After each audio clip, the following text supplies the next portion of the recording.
Assalamualaikum warahmatullahi wabarakatuh. Di sini kami dari tim routing software akan update final project 1 dari tugas mata kuliah manajemen proyek informatika kami.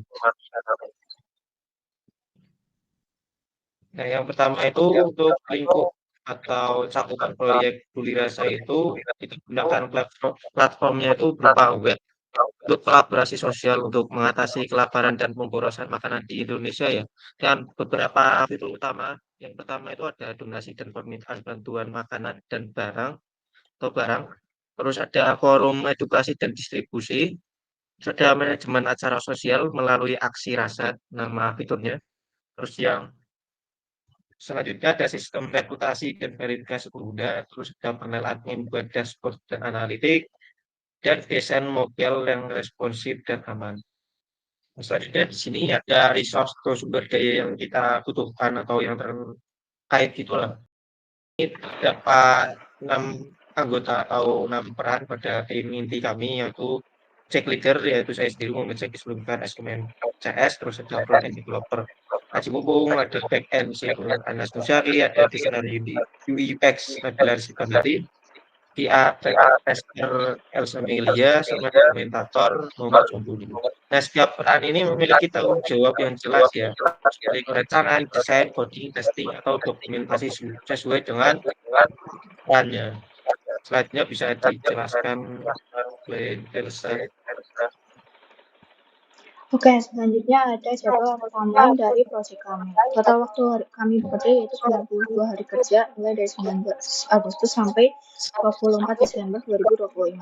Tahapan proyek dimulai dari inisiasi dan perencanaan, lalu desain UI UX dan arsitektur, lalu pengembangan sistem, mulai dari backend, frontend, dan integrasi antara keduanya, kemudian pengujian melalui unit test, bug fix, dan UAT, terus deployment dan launching, lalu terakhir evaluasi dan laporan akhir. Milestone dari pengembangan proyek kami ini tersusun dalam Gantt chart yang ada di halaman selanjutnya.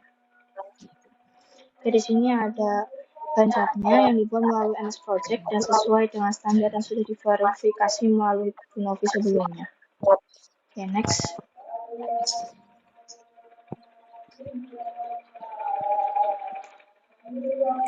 Untuk biaya atau cost total estimasi dari proyek ini adalah 136.752.000 yang sudah termasuk 10% kontingensi.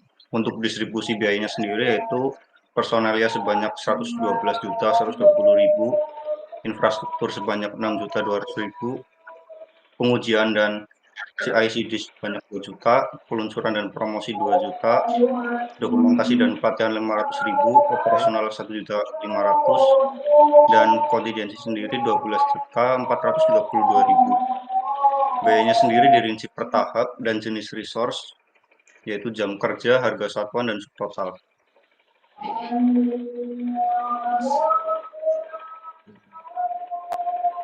Bisa dilihat dari grafik batang status biaya berdasarkan bidang biaya dan diagram lingkaran.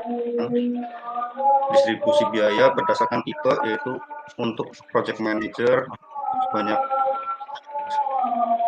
kemudian backend developer, UI UX designer, front developer, QR, dan dokumentator. Dan jika dibagi berdasarkan tipe biaya, untuk tipe work sebanyak 112.120.000 dan tipe material sebanyak 12.200.000. Untuk cost detailnya berdasarkan top level cost, yaitu requirement analysis dan inisiasi proyek sebanyak 13.300.000, untuk sistem desain yaitu 14.780.000, development 36.360.000, testing 29.280.000, deployment dan launching sebanyak 30.600.000.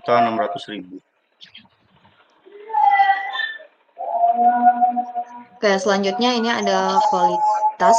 Di aspek utamanya itu ada 4. Yang pertama keamanan, HTTPS, CSRF, validasi input, dan rate limit API. Lalu ada performa, itu React Optimization, code splitting, dan mobile responsive. Yang ketiga itu ada pengujian yang terstruktur, mulai dari tes, UAT, rollback skenario, CI/CD pipeline, dan fokusnya itu pada ease of use, inklusivitas, dan keamanan data. Oke, lalu di sini ada resiko. Jadi resiko utama pada proyek ini tuh yang pertama keterlambatan pengembangan, lalu ada ketergantungan dengan layanan eksternal atau API, seperti API.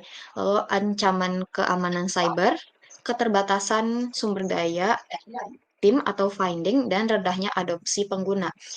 Untuk mitigasinya, itu kami misalnya mitigasi keterlambatan itu bisa dengan review mingguan atau buffer waktu. Kalau untuk mitigasi resiko teknis itu bisa via prototyping dan otomatis testing. Lalu untuk mitigasi keamanan itu bisa melalui audit dan backup. Lalu yang terakhir itu monitor. Jadi monitornya itu evaluasi mingguan, laporan harian, dan eskalasi resiko besar ke PIC terkait. Oke, mungkin hanya seperti itu ya progres dari kelompok native software. Kalau misalnya ada kekurangan dalam perkataan, itu mohon maaf dari kami. Terima kasih. Wassalamualaikum warahmatullahi wabarakatuh.